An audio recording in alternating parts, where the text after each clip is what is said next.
Mesdames et messieurs, bonjour. C'est un plaisir de vous retrouver une fois encore pour partager ce moment de télévision avec vous à travers l'émission Free Speech. C'est un parti politique d'envergure nationale qui est compté parmi désormais les grands regroupements politiques du pays. Le parti MPL, Mouvement Populaire de Libération, est plus que jamais déterminé à compétir aux prochaines élections législatives. Longtemps resté à la touche, ce parti politique multiplie désormais des stratégies pour remobiliser ses troupes en vue de la grande bataille. Nous recevons pour vous sur ce numéro M. Angelo Billy Roumassé, vice-président du parti MPL. Monsieur Angelo, bonjour et merci d'avoir accepté notre invitation. Bonjour, monsieur le journaliste. Alors, vous êtes là pour nous parler de l'actualité de votre parti politique et évoquer également d'autres sujets qui font l'actualité ces derniers temps. Nous allons commencer par votre parti politique. Monsieur Roumassé, alors aujourd'hui, comment va la maison MPL? La maison MPL se porte très bien. Au mouvement populaire de libération, je pense que le mieux-être est la chose la plus partagée. Nous sommes là, nous avons fait notre bonhomme de chemin.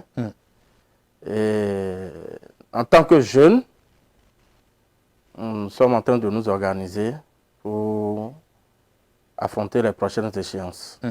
C'est vrai que jusque-là, vous n'avez pas encore participé à une élection majeure d'une raison ou d'une autre qu'on aura le temps peut-être d'évoquer.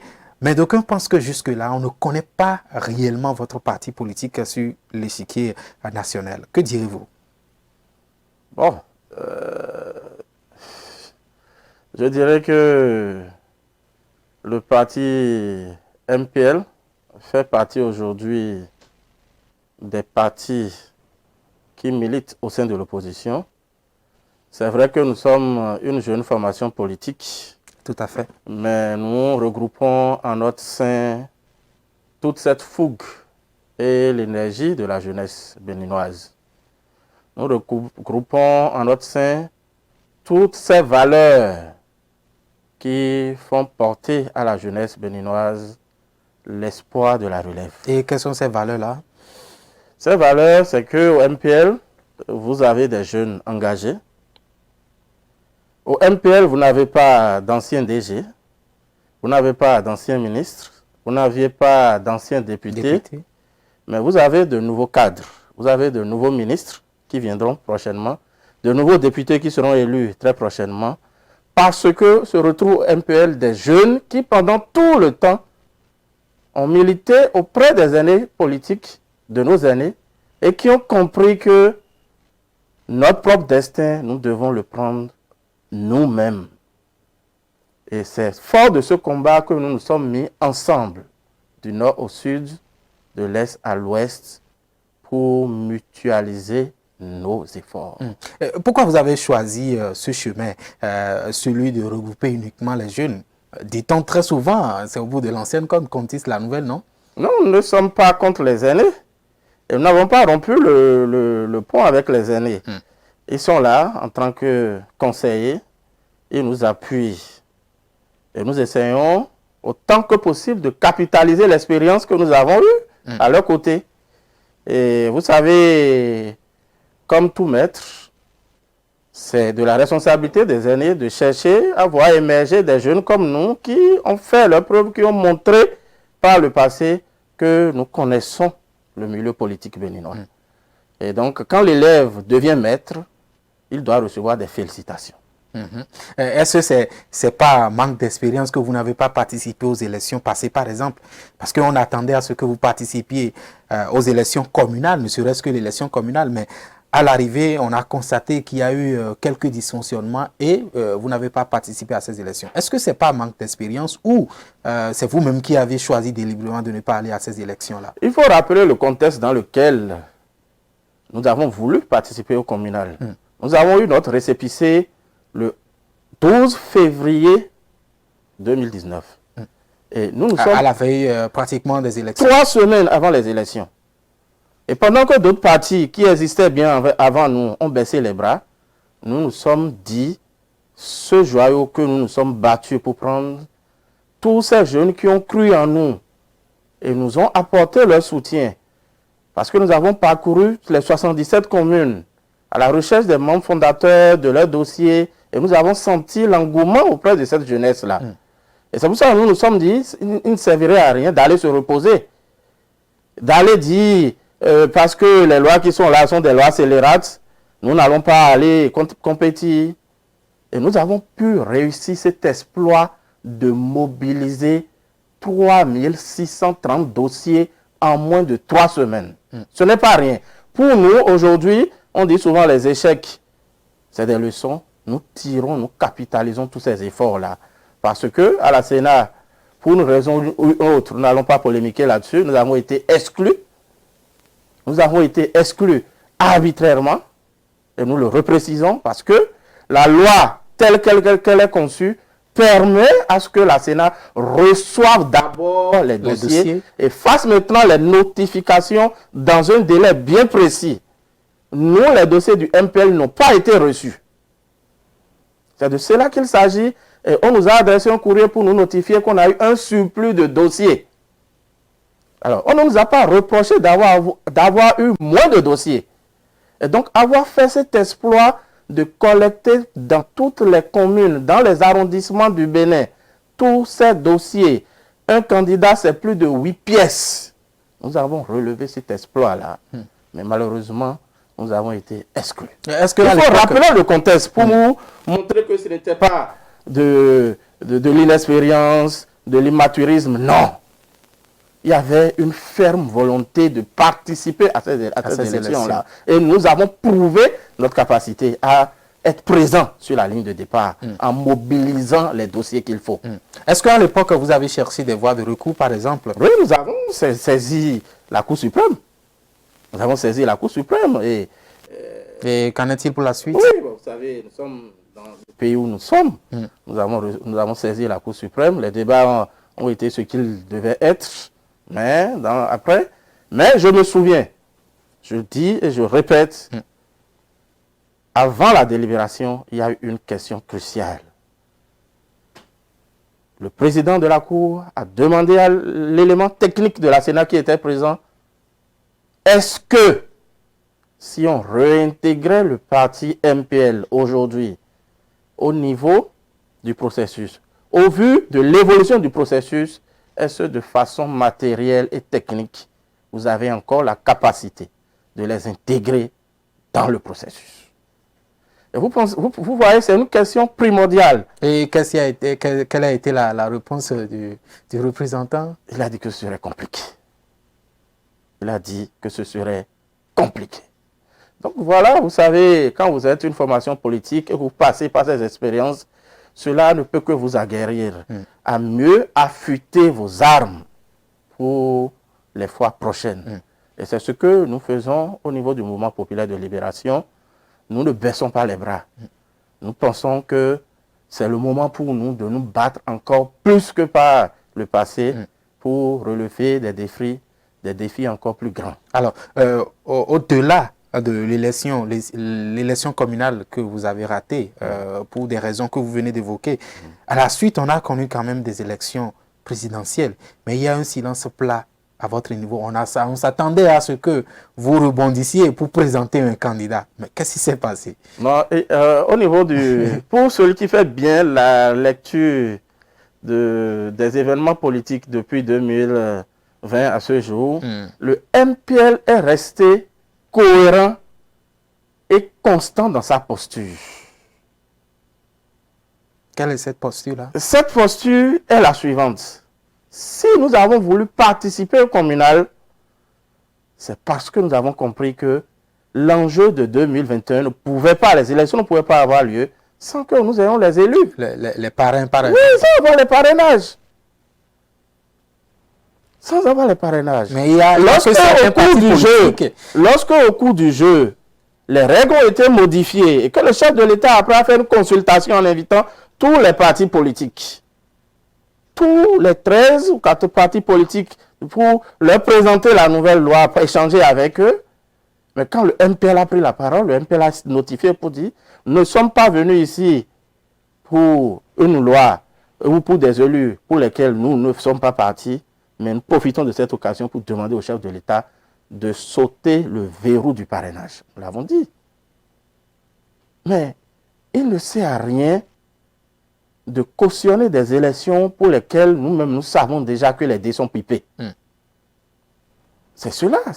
Mais avec, vous avez un monde derrière vous. Et pour d'autres partis politiques que nous avons l'habitude d'observer, si à la dernière minute vous n'avez pas pu participer à ces élections présidentielles, vous pouvez quand même soutenir un candidat.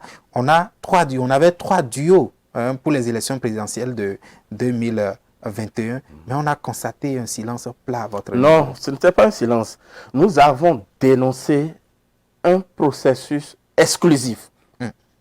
Nous avons dit que tel que ça se passait, cela a été exclusif. Et nous sommes allés même jusqu'à nous en prendre à certains partis de l'opposition qui, tout en dénonçant le processus avec nous, sont allés se conformer à une partie du processus.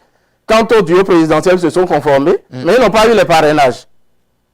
Alors nous leur disons, nous n'allons pas faire 2 poids, 2 mesures, il n'y a pas d'amalgame. Le fait de participer à ces élections et de se conformer à une partie de la loi, c'est que vous cautionnez le processus. Ce que nous avons dénoncé le processus.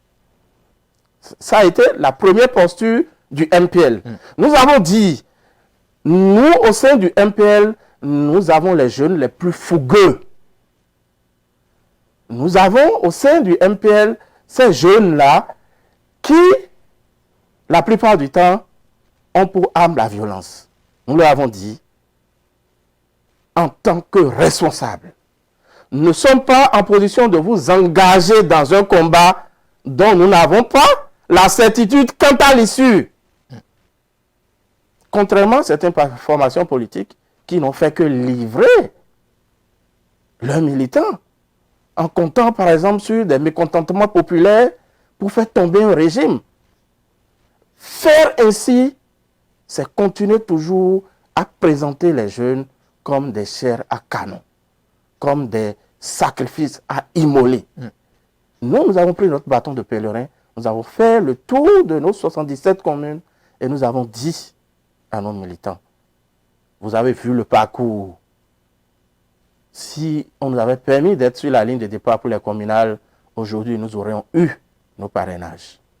Nous avons testé le dispositif de parrainage. Dès que le processus a commencé, nous avons été les premiers à chercher à rencontrer les élus. Parce qu'une loi qui est mise en cause ne peut être touchée que par ceux-là qui sont à même de toucher. Nous avons écrit au législateur. Nous avons écrit à l'UP, les 2 partis qui ont les législateurs, pour demander à les rencontrer. Mais nous avons vu ce qui s'est passé, la méfiance qu'ils ont eue. Et nous en avons pris acte. Vous avez parlé maintenant du soutien de candidature. Mais il faudrait que cela puisse s'inscrire dans une démarche cohérente. Nous avons écrit au front de sauvegarde de la démocratie. Et dans le même temps, nous avons écrit aux candidats au duo Irénée Agossa. Nous les avons saisis par écrit. Nous avons écrit également au duo Djemba pour leur dire le directoire du parti MPL voudrait vous rencontrer individuellement, échanger avec vous pour voir qu'est-ce que vous proposez comme alternative au pays. Et nous avons reçu dans un premier temps le duo Agossa pour une question de disponibilité. Tous ceux à qui nous avons adressé les courriers, ils se sont manifestés les premiers. Nous les avons reçus les premiers à notre siège. Quel tollé nous n'avons pas subi? Quel traitement nous n'avons pas subi de la part de nos frères, de nos collègues des partis politiques? Qui pensaient que vous êtes ralliés à ces partis politiques? Tout de suite, pour eux, c'est que nous sommes ralliés au duo Agossa. Alors que, après l'entretien, il y a une déclaration de presse en bonne et due forme qui explique la démarche. pour dire, si dans ce pays, on a été capable de dire à un temps T que même si Talon en face de lui-même nous opposait son propre fils, ou même n'importe quel mouton, on allait se rallier derrière ce mouton-là pour l'affronter. On a tenu de tels discours dans ce pays. Pourquoi aujourd'hui nous ne pouvons pas nous mettre ensemble pour voir lequel des candidats, derrière ce candidat-là, on pourrait nous organiser, définir avec un certain nombre de stratégies pour aller à l'affront. Mais tel n'a pas été le cas. Et donc, le MPL ne s'est pas mué dans un silence, non. Il y a eu des démarches, il y a eu des actions.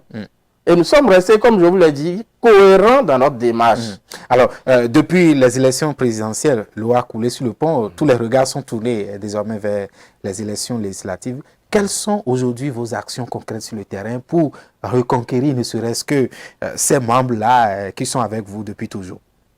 Vous savez, depuis sa création, le mouvement populaire de libération a connu, comme vous l'avez dit, des échéances électorales.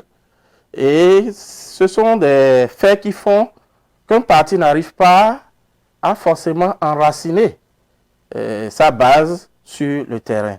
Et c'est pourquoi tout juste après les présidentielles, nous avons entrepris le travail de remobilisation à la base, de remembrement de nos différentes structures décentralisées. Et dans un premier temps,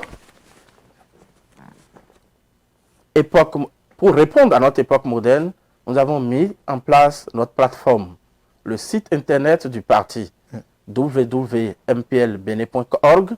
Et via ce site internet maintenant, tous les militants du parti font leur inscription en ligne. Ils font leur inscription et ils deviennent ainsi des adhérents du parti. C'est la première étape. Et cette étape est effectivement pour nous une étape test qui évolue et avec grande satisfaction, les militants dans toutes les communes passent par ce processus-là et viennent dans notre base de données, nous avons toutes les informations. Et dès que nous avons au niveau d'une commune un seuil d'enregistrement assez élevé, nous imprimons les cartes d'adhésion que nous envoyons à nos coordinations installées qui font les distributions. C'est pour dire quoi? Ceux-là maintenant qui ont les cartes d'adhésion sont maintenant mandatés pour animer la vie politique dans ces communes-là, pour affirmer le leadership du parti dans ces communes-là et en même temps installer sous nos directives, selon nos stratégies, les instances qu'il faut au niveau de ces communes-là. Est-ce que cette première stratégie-là, si vous permettez, nous sommes dans un pays où la population est à majorité analphabète. Est-ce que vous pensez que ce processus-là pouvait permettre d'avoir toutes les adhésions possibles pour votre parti politique? Oui, ça permet d'avoir toutes les adhésions. Vous savez, c'est une question d'adaptation. Nous avons, au niveau des arrondissements, des quartiers de ville, nous avons identifié des points focaux qui centralisent à leur niveau le travail de recensement. Le travail de recensement sur la base des informations qu'ils reçoivent de nos militants qui sont engagés et qui veulent avoir leur carte de membre. C'est le premier élément. Il faut avoir le désir, manifester le désir d'avoir le carte du membre du parti. C'est ça qui vous donne le sentiment d'appartenance au parti. Et beaucoup le font. Et quand nous recevons, eux, ils reçoivent, ils perçoivent les informations et ils font maintenant les adhésions aux militants. Et ça nous permet aujourd'hui, nous sommes en mesure, en tenant compte des différentes adhésions que nous recevons, de dire que le parti est en train de s'enraciner comme cela se doit. En dehors de ça, est-ce qu'il y a d'autres stratégies aujourd'hui pour vous permettre d'avoir plus d'adhésion dans votre parti politique? Non, c'est la première. Ce n'est que la première étape. Ce n'est que la première étape. Puisque c'est vrai que vous n'allez pas tout dévoiler. Nous n'allons pas tout dévoiler ici, mais sachez déjà que après cette étape où nous aurons des militants avec le cas d'adhésion, nous allons maintenant discuter avec ces militants-là, et nous le faisons déjà avec les communes où cela a pris de l'ampleur, des activités de fidélisation de nos militants. Dans le même temps, le parti aussi joue un rôle prépondérant en se manifestant à chaque fois quand il y a des questions brûlantes de l'actualité. toutes les fois, nous sommes sortis pour donner notre position et pour affirmer haut et fort que, en tant que jeunes, nous sommes et nous restons un parti d'opposition au régime en place. Et parlant d'opposition, c'est très important de le mentionner. Parlant d'opposition, aujourd'hui, lorsque vous prenez l'actualité, il n'y a que, on parle de plusieurs types d'opposition, opposition radicale, opposition modérée, opposition proche du pouvoir. Vous êtes de quelle catégorie? Nous sommes l'opposition. L'opposition tout court. Nous sommes l'opposition. Ça veut dire? Ça voudra dire que là où nous sommes aujourd'hui, nous n'avons aucun problème avec qui que ce soit. Tout ce que nous disons, le régime qui est là est en train de gérer le pays d'une certaine manière qui ne nous garantit pas à nous nos avenirs. Mais il y a quand même des avancées, il faut notifier cela. Vous savez, le problème aujourd'hui, c'est que tant qu'il reste à faire, tant qu'il reste beaucoup de choses à faire, c'est qu'il faut toujours espérer le mieux-être. Et c'est de ça qu'il est question. Aujourd'hui, nous n'avons pas de problème. Beaucoup aujourd'hui, peut-être, sont en opposition à ce régime-là, parce qu'ils veulent forcément qu'ils partent pour qu'ils s'y mettent. Nous, notre question, ce n'est pas ça, forcément. Quelle est la question fondamentale? La question pour nous, nous voulons que ce pays soit mieux géré et qu'il y ait une clairvoyance, plus de rigueur, plus de pertinence dans toutes les actions pour garantir non seulement à nous-mêmes, mais à nos générations futures un avenir stable. C'est de cela qu'il est question. Et parlant par exemple des élections législatives de 2023 auxquelles vous préparez activement à prendre part. D'abord, vous allez apprécier la 8e législature. Que diriez-vous de cette législature tant décriée qui a quand même procédé au vote de certaines lois aujourd'hui qui profitent au pays? Donnez-moi des exemples de lois qui profitent si tant au pays. C'est moi qui pose des questions. Oui, bon, je réponds comme ça parce que vous savez, il faut que plus jamais que cela n'arrive au Bénin. Ah bon? Que nous ayons une assemblée. Le Bénin qui est la vitrine de la démocratie en Afrique, que nous en sommes en arrivé là, à avoir une assemblée monocolore. Il y a quand même une majorité et une minorité à l'Assemblée nationale. Monsieur Oumansé. Mais c'est des députés émanant de 2 blocs qui sont des jumeaux du chef de l'État. Mais aucun texte ne l'a interdit. Non, mais la vitalité de la démocratie veut qu'il y ait un plus, qu'il y ait un moins. Tout dans la vie, naturellement, il doit avoir le pôle plus, il doit avoir le pôle moins. C'est ce que nous décrions, c'est ce que nous disons, ce n'est pas bien. Est-ce que cela aujourd'hui, cela se dépeint sur plusieurs plans. Sur plusieurs plans, parce que le rôle des législateurs, des députés, c'est de voter des lois, c'est de suivre l'action du gouvernement. Il y a plein, dans tout ça aujourd'hui, vous-même, vous pensez que cela va, il y a des écarts, nous ne comprenons pas. Beaucoup de choses. Quand vous prenez par exemple la question de l'endettement, il y a plein de choses. Quand vous prenez la question de la cherté de vie, qui normalement doit interpeller le gouvernement aujourd'hui sur ces questions sensibles sur lesquelles nos populations subissent. Quand vous prenez la question de l'insécurité à nos frontières, qui devait interpeller le gouvernement sur ces genres de questions. Mais ce sont nos élus. Mais nous ne les voyons pas dans ces genres de posture. Et ça pose vraiment un problème. Est-ce qu'en dehors de ça, vous balayez du revers de la main tout ce qui a été fait durant cette 8e législature? Non, au-delà de tout, je suis légaliste. Et en tant qu'acteur politique, nous incarnons une école et nous sommes appelés aussi demain à siéger à l'Assemblée nationale. Donc nous ne balayons pas de la main, mais nous disons ce qui ne va pas. Nous disons ce qui doit être corrigé. Nous parlons pour que les choses puissent s'améliorer dans les jours à venir, dans les mois à venir. Aujourd'hui, quels sont vos argumentaires pour pouvoir avoir plus de monde pour aller à ces élections législatives de 2023? Pourquoi pas gagner ces élections législatives de 2023? Quels sont vos argumentaires sur le terrain? Est-ce que vous critiquez d'emblée le régime en place ou carrément vous voulez vendre quelque chose de nouveau pour cette population-là afin de vous permettre de siéger aujourd'hui à l'Assemblée nationale?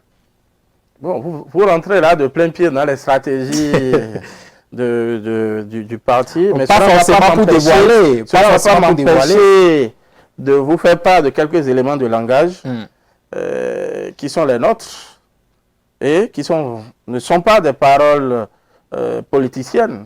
Ils ne cannent que la vérité. Et nous disons, nous allons une fois encore rééditer l'exploit. Cet exploit, c'est que sur la liste du MPL pour les communales, nous n'avons positionné que des jeunes. Rien que des jeunes. Des jeunes qui n'ont jamais fait l'expérience des échéances électorales. Ce sont ces jeunes-là que nous allons positionner.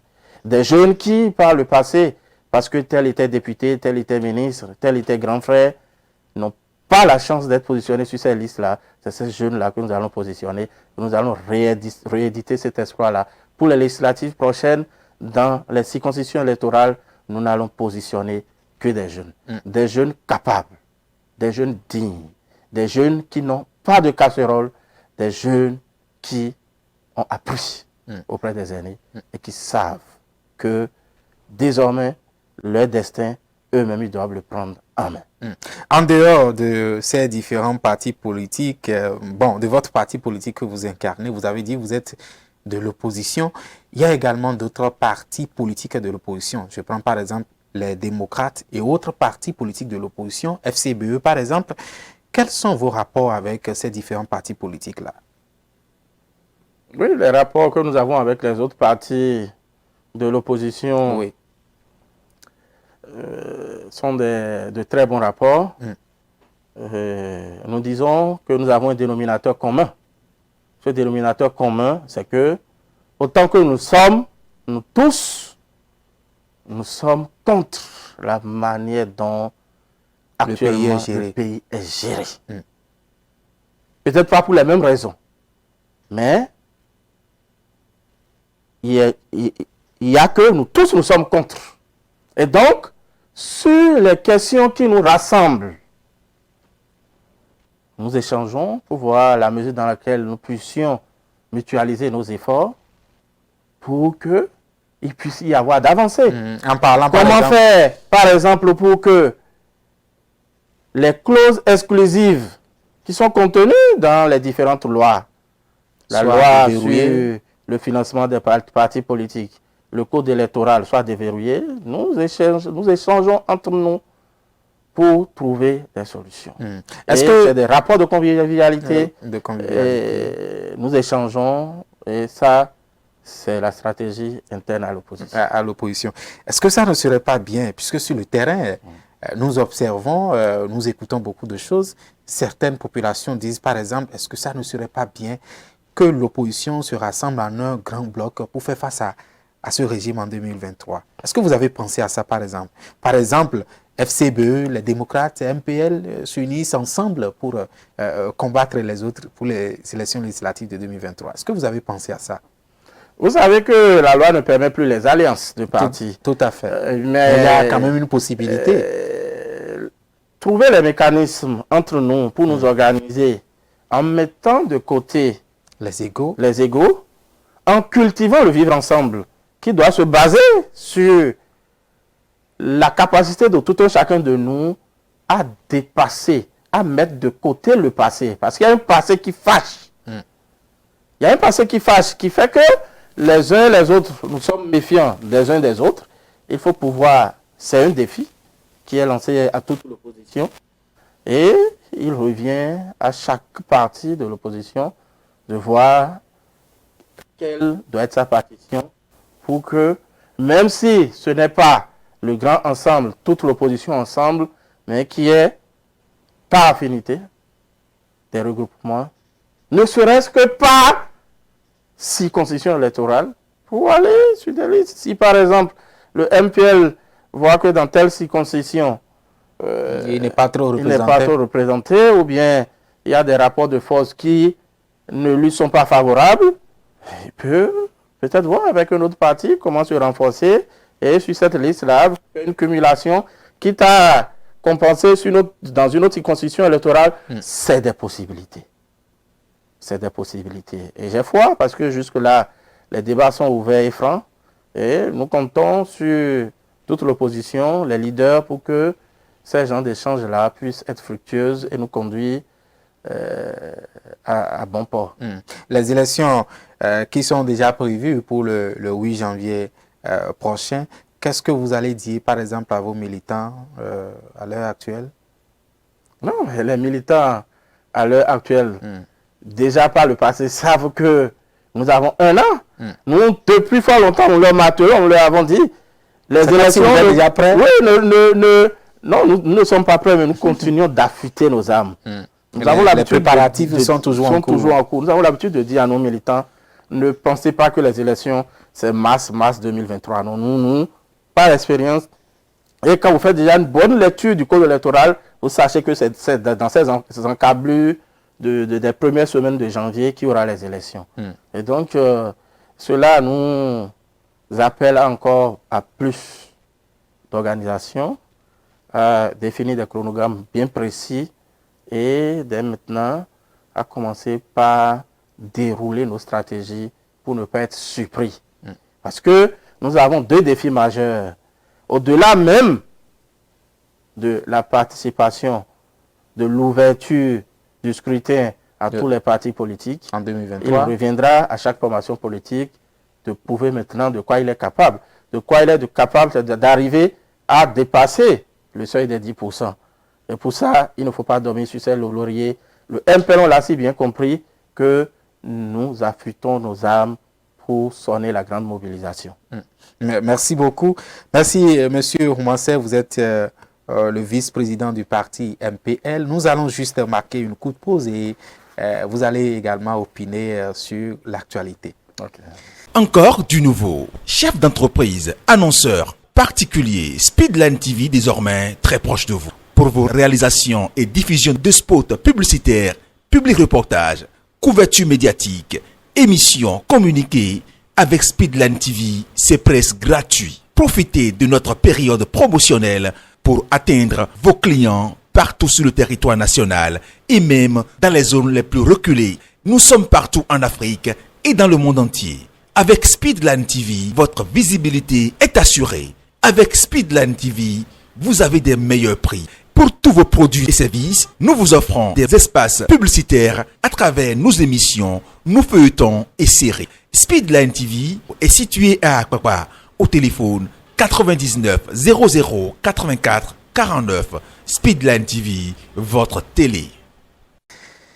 Alors, Monsieur Roumancet, ces derniers jours, il y a une image qui défile dans l'opinion publique, c'est cette rencontre-là, ou ce rapprochement, on pouvait le dire, entre le président de la République, Patrice Talon, et Lionel Zinsou, son ancien adversaire lors des élections présidentielles de 2016. J'espère que vous aussi, vous avez vu ce rapprochement-là. Qu'est-ce que le parti MPL, comment on peut apprécier ce rapprochement-là du jour au lendemain? Vous étiez surpris? Il n'y a aucune surprise là. Ah bon? Il n'y a aucune surprise, il n'y a aucun étonnement. Pour nous, au MPL, c'est un non-événement. Pourquoi c'est un non-événement? C'est un non-événement parce que ça fait partie des choses que nous devons changer dans notre manière de faire la politique. Mais la politique ne va pas se limiter seulement à vouloir faire sensation de tout bois. Non! Est-ce que vous pensez que Yahi ait rencontré Talon et qu'après Zinsou ait rencontré Talon, pourquoi au Bénin nous aimons tout le temps focaliser le débat politique autour des personnalités politiques? Est-ce que ce n'est pas une manière pour apaiser la tension? Non, non, vous savez, je n'entre même pas encore dans le fond de cette rencontre, mais je parle de la forme. Vous savez, tout le temps, on a bipolarisé ce débat-là pour dire, c'est que quand vous voyez avec Talon, c'est que vous êtes contre Yahi. Quand vous voyez avec Yahi, c'est que vous êtes contre Talon. Il faut que nous cessons de faire de la politique à sensation. Parce que souvent, quand ça se passe comme ça, c'est la preuve que nous n'avons pas au-dessous une base solide, nous n'avons pas une organisation digne de ce nom, nous n'avons aucun espoir, au contraire, nous sommes résignés. Et dès qu'il y a un événement, tout le monde se jette là-dessus pensant que par là, il peut y avoir une porte de sortie. Nous devons arrêter de mener des actes, de ces actions de tâtonnement, de recherche. Beaucoup trouvent déjà que non, il faudrait que ça cesse. Nous, c'est avec beaucoup d'amertume que nous avons suivi les réactions tout azimut un peu partout. Mais pourquoi? Donc, il a fallu, par exemple, que Lionel Zinsou vienne voir Talon pour qu'on puisse voir d'autres personnes sortir pour parler.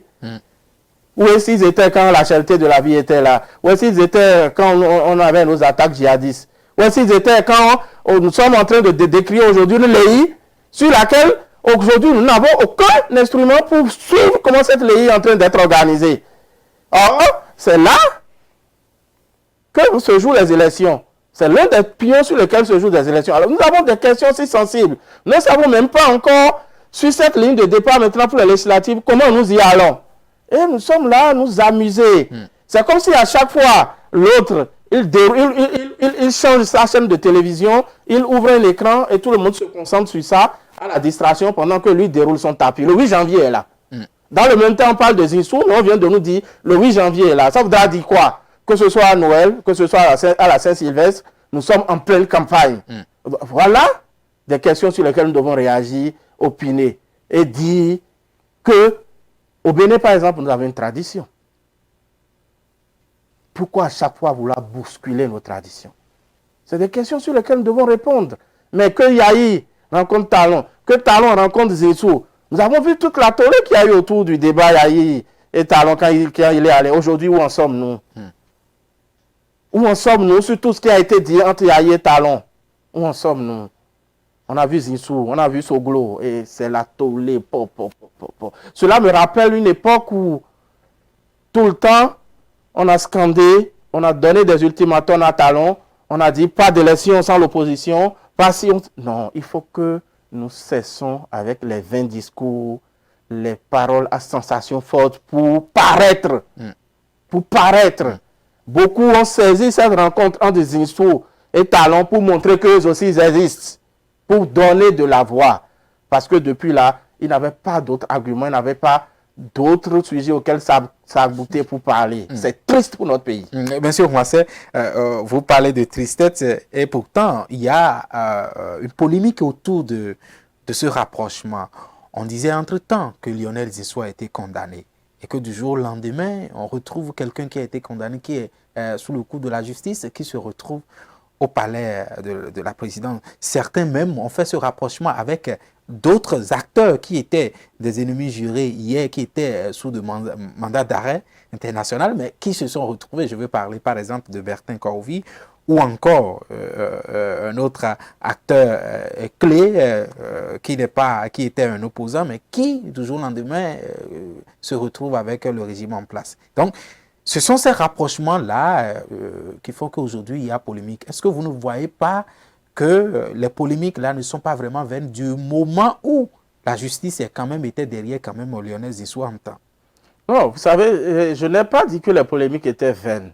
Mais je disais, quel objectif on en tire? Quel est l'avantage pour nous? Pour le citoyen lambda, que Talon et Zinsou se soient vus, ça lui apporte quoi? C'est la question que je me pose au fait. Tout le monde s'y accroche, mais je dis quel est l'intérêt? Mais quant au fond, effectivement, il faut reconnaître que c'est vrai qu'avec la sortie de l'avocat Maître Robert Dossou sur la question, cela nous permet tout un chacun de se situer dans une moindre mesure par rapport à cette condamnation. Mais il faut dire aussi que, en connaissance des tests qui régissent la charte des partis politiques, le code électoral et tout ça, on sait que en la matière, il n'y a pas une peine privative de liberté, il y a des amendes à payer lorsque vous êtes poursuivi pour dépassement de budget en campagne électorale. C'est des peines, c'est des amendes et une condamnation à sursis. Nous savons ça. Et donc, vous voyez, celui qui est là aujourd'hui, c'est lui qui a le pouvoir. C'est des réalités internes à nous jusqu'à nouvel ordre. les autorités judiciaires sont l'émanation du pouvoir public. Et il va falloir que le législateur s'y penche. Il va falloir que dans le futur, on puisse penser à trouver des réformes pour voir comment évoluer sur ces questions-là. Ça va nous permettre de régler ces genres de questions et d'empêcher, dans une moindre mesure, que le pouvoir judiciaire ne finisse par être une appendice du pouvoir. Au-delà de la forme juridique que cela a drainé, il y a quand même cette forme politique. C'est vrai que vous trouvez ça un peu insignifiant, ce rapprochement. Et pourtant, au sein de la population, il y a eu, vous avez parlé tout à l'heure, il y a eu de tollé.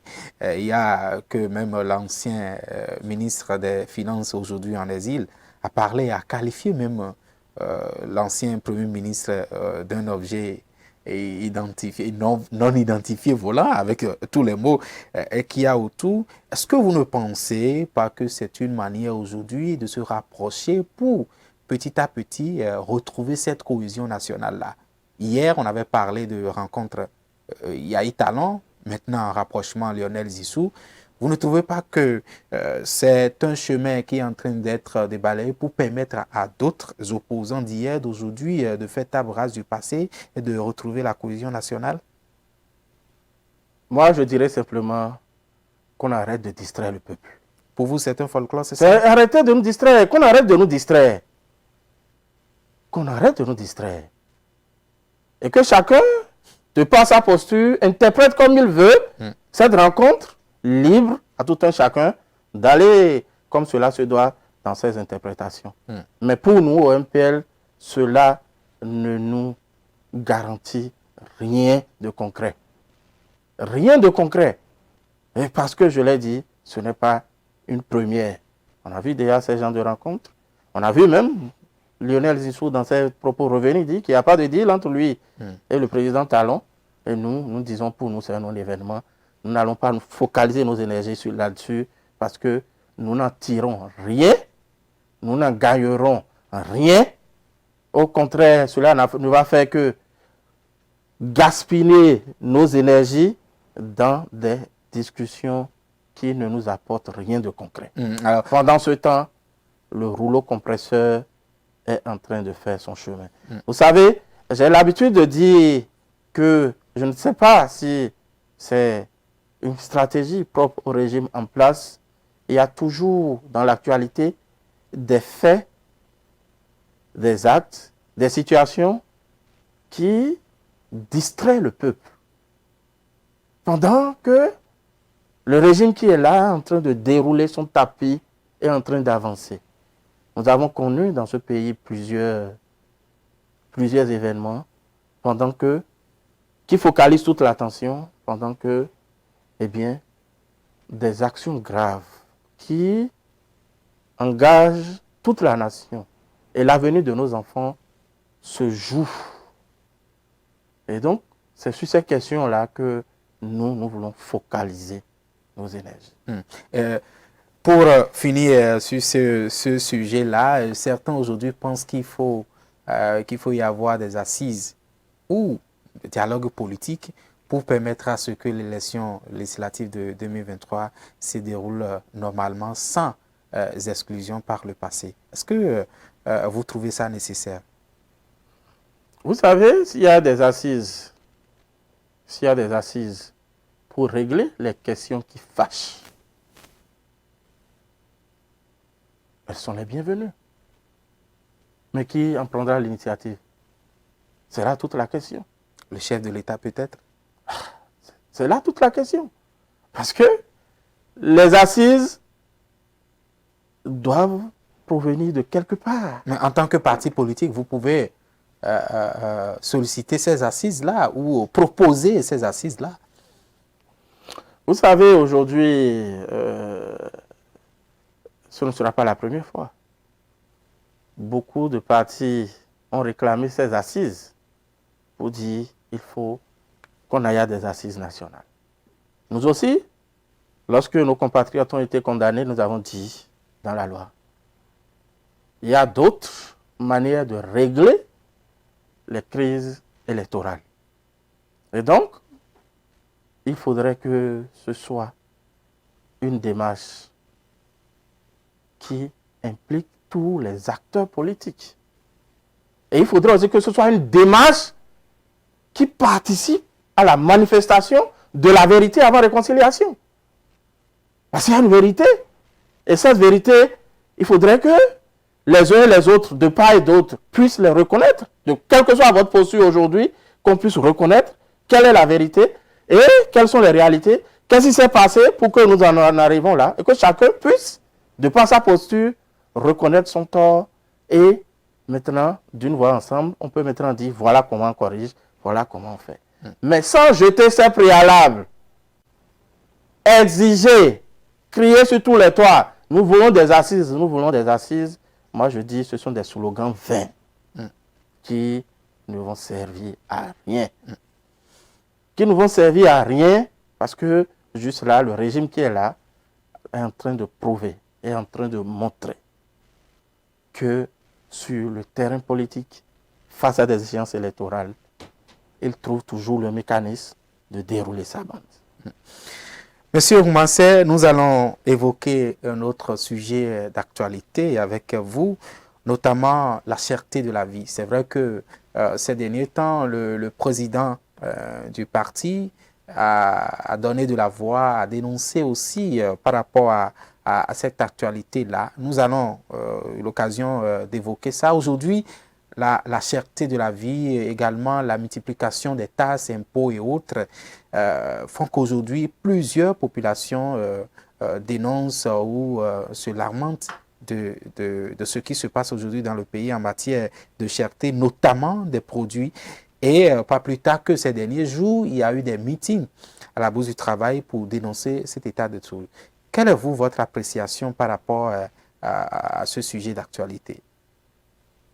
Je pense que la cherté de la vie aujourd'hui au Bénin prend des proportions vraiment inquiétantes, avec pour corollaire une dose de misère qui atteint nos populations dans les contrées les plus reculées. Vous parlez de dose de misère, vous allez un peu plus fort, non? Non, je ne vais pas fort, parce que aujourd'hui, difficilement, le citoyen lambda arrive à se fournir un repas par jour. Et quand nous savons encore que dans nos contrées, les denrées qui sont les plus accessibles pour eux, ce sont ces denrées-là qui sont aujourd'hui très chères.